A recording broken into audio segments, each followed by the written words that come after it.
बिस्मिल्लाहिर्रहमानिर्रहीम। Welcome to online education. 9th class biology, chapter number 4, lesson number 3, cell structures and functions, cell की साख्त और अफ़आल। Lecture start करने से पहले हम थोड़ा सा रिव्यू कर लेते हैं जी लास्ट लेक्चर का।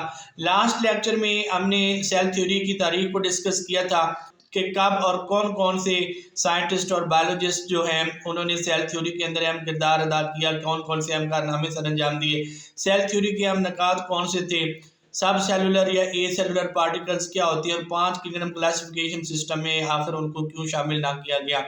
लेक्चर स्टार्ट करने से पहले ऐसे वो तमाम स्टूडेंट्स और व्यूअर्स जिन्होंने अभी तक हमारे ये चैनल ऑनलाइन एजुकेशन सब्सक्राइब नहीं किया, तो उनसे गुजारिश है कि हमारे ये चैनल ऑनलाइन एजुकेशन सब्सक्राइब करें और प्रेस करें बेल आइकॉन को, ताकि आने वाली तमाम वीडियोस और अपडेट्स आप तक आसानी से पहुंचती रहें। एक सेल जो है ये मुख्तलिफ ऑर्गेनेलीज के मिलने से बनता है। ऑर्गेनेलीज जो है ये सेल की ऐसी साख्तें होती हैं जो सेल को काम करने में मदद देती हैं, यानी कि मुख्तलिफ ऑर्गेनेलीज मिलकर जो है ना वो एक सेल को बनाती हैं। फॉर एग्जांपल माइटोकॉन्ड्रिया है तो ये एक सेल ऑर्गेनेली है, इसका फंक्शन जो है वो रेस्पिरेशन करना है, रेस्पिरेशन के जरिए से जो है वो एनर्जी पैदा करना है ताकि सेल जो है वो अपनी एक्टिविटीज़ को अच्छी तरीके से परफॉर्म कर सके। इसी तरीके राइबोसोम्स हैं वो प्रोटीन्स को तैयार करते हैं, क्लोरोप्लास्ट है ये खुराक बनाने के अंदर अहम किरदार अदा करता है। यानी डिफरेंट ऑर्गेनेलीज जो है वो डिफरेंट काम जो है ना वो करती हैं। अब एक सेल जो है वो इन ऑर्गेनेलीज के मिलने से बनता है, लेकिन बाज़ साख्तें सेल के अंदर ऐसी भी होती हैं जो ऑर्गेनेलीज तो नहीं होती, लेकिन सेल के लिए जो है वो बहुत ज़्यादा अहम होती हैं, सेल के फंक्शन परफॉर्म करने में जो है वो अहम किरदार अदा करती हैं। ऐसी साख्तों की अगर हम बात करें तो उसमें cell wall, cell membrane, cytoplasm और साइटोस्केलेटन, ये ऐसी साख्तें हैं जो ऑर्गेनेलीज नहीं है, लेकिन फिर भी ये सेल के लिए बहुत अहम, ये सेल को काम करने में बहुत ज़्यादा मदद फराहम करती हैं। सेल वाल की अगर हम बात करें तो हम जानते हैं कि जितने भी प्लांट्स हैं, कुछ फंजाई और पौधों की तरह के प्रोटिस्ट्स जो हैं और कुछ प्रोकैरियोट्स यानी बैक्टीरिया वगैरह, इनमें जो है वो सेल के बिल्कुल बैरूनी जानिब एक दीवार पाई जाती है जिसको हम सेल वाल कहते हैं। सेल वाल जो है ये एक बेजान और सख्त हिस्सा होती है सेल का, और ये सेल मेम्ब्रेन के बैरूनी तरफ पाई जाती है। जानवर और जानवरों की तरह के जो जानदार है मसलन प्रोटिस्ट, इनमें जो है वो सेल वाल नहीं पाई जाती।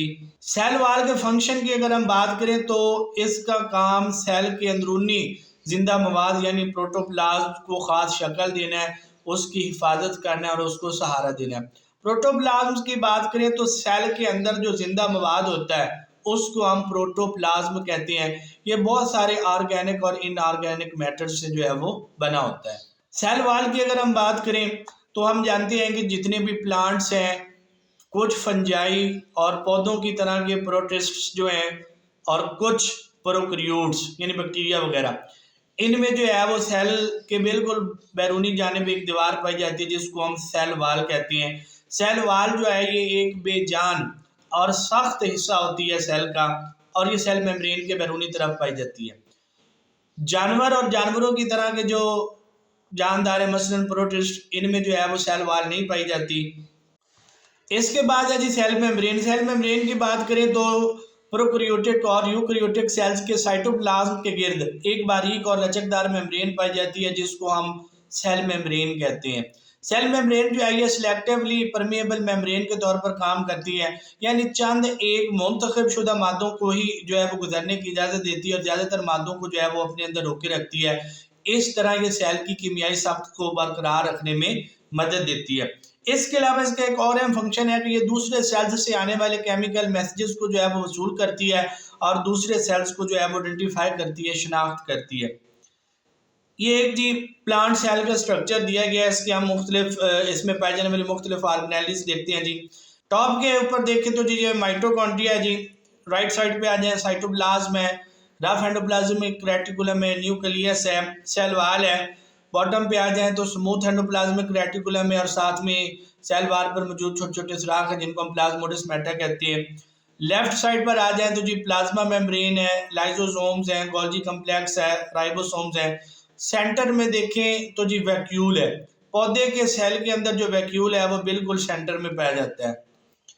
इसी तरीके एनिमल सेल की बात करें तो राइट साइड वाले ऑर्गेनेलीज को हम पहले डिस्कस करते हैं जी। सेंट्रियोल्स हैं, राइबोसोम्स हैं, स्मूथ एंडोप्लाज्मिक रेटिकुलम है, लाइजोसोम्स हैं, गोल्गी कॉम्प्लेक्स है, लेफ्ट साइड पर आ जाएं, स्मूथ एंडोप्लाज्मिक रेटिकुलम है, सेल मेम्ब्रेन है, माइटोकॉन्ड्रिया है, साइटोप्लाज्म है, वैक्यूल है, रफ एंडोप्लाज्मिक रेटिकुलम है और न्यूक्लियस है। ये एक एनिमल के सेल का स्ट्रक्चर जो है इसको हमने देखा, इसमें वैक्यूल जो है वो सेंटर में नहीं होते बल्कि एक साइड पर होते हैं। केमिकल एनालिसिस से जो है ये बात साबित होती है कि सेल मेम्ब्रेन जो है ये बुनियादी तौर पर लिपिड्स और प्रोटीन्स की बनी होती है और इसमें थोड़ी सी मिकदार में कार्बोहाइड्रेट्स भी धन से होते हैं। इलेक्ट्रॉन माइक्रोस्कोप के जरिए से जो है वो जब सेल मेम्ब्रेन का मुआयना किया गया तो एक मॉडल बनाया गया, उस मॉडल को हम जो है फ्लूइड मोज़ेक मॉडल कहते हैं। इस मॉडल के मुताबिक सेल मेम्ब्रेन जो है लिपिड्स की एक दोहरी तह पर मुश्तमिल होती है जिसमें प्रोटीन्स और लिपिड के मालिक्यूल्स जो है वो धन से होते हैं। इसके अलावा थोड़ी सी मिकदार में इसमें कार्बोहाइड्रेट्स भी पाई जाती हैं।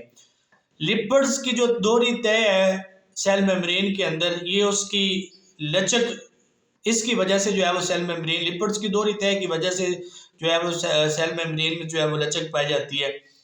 इसके अलावा यूकैरियोटिक सेल जो हैं, उन यूकैरियोटिक सेल्स में जो लिपिड्स की दोहरी तह है इसके अंदर कोलेस्ट्रॉल भी पाया जाता है। यूकैरियोटिक सेल्स में बहुत सारी ऑर्गेनेलीज मसलन माइटोकॉन्ड्रिया, क्लोरोप्लास्ट, गोल्गी अपरेटस और एंडोप्लाज्मिक रेटिकुलम वगैरह भी जो है वो सेल मेम्ब्रेन में लिपटे हुए होते हैं।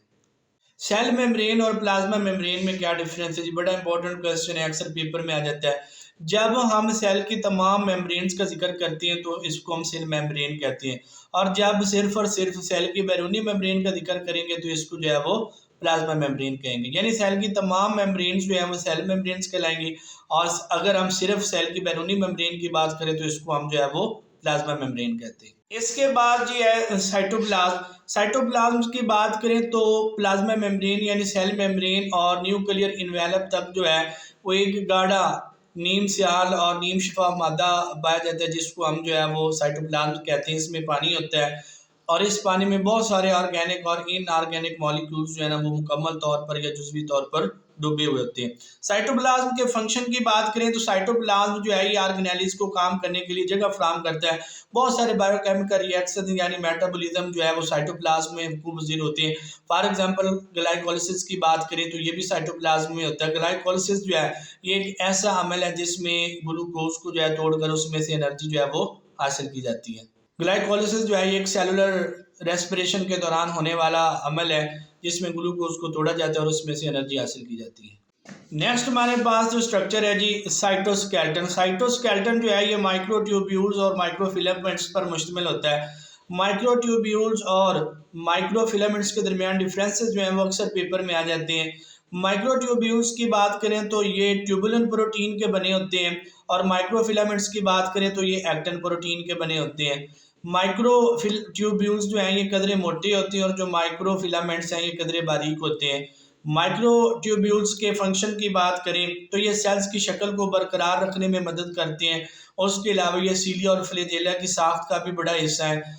और माइक्रोफिलामेंट्स के काम की बात करें तो ये सेल को अपनी शक्ल तब्दील करने में मदद देते हैं। हमारे इस चैनल ऑनलाइन एजुकेशन को सब्सक्राइब करें, लाइक कमेंट और शेयर करें, प्रेस करें बेल आइकॉन को ताकि आने वाली तमाम वीडियोस और अपडेट्स आप तक पहुंचती रहें। शुक्रिया।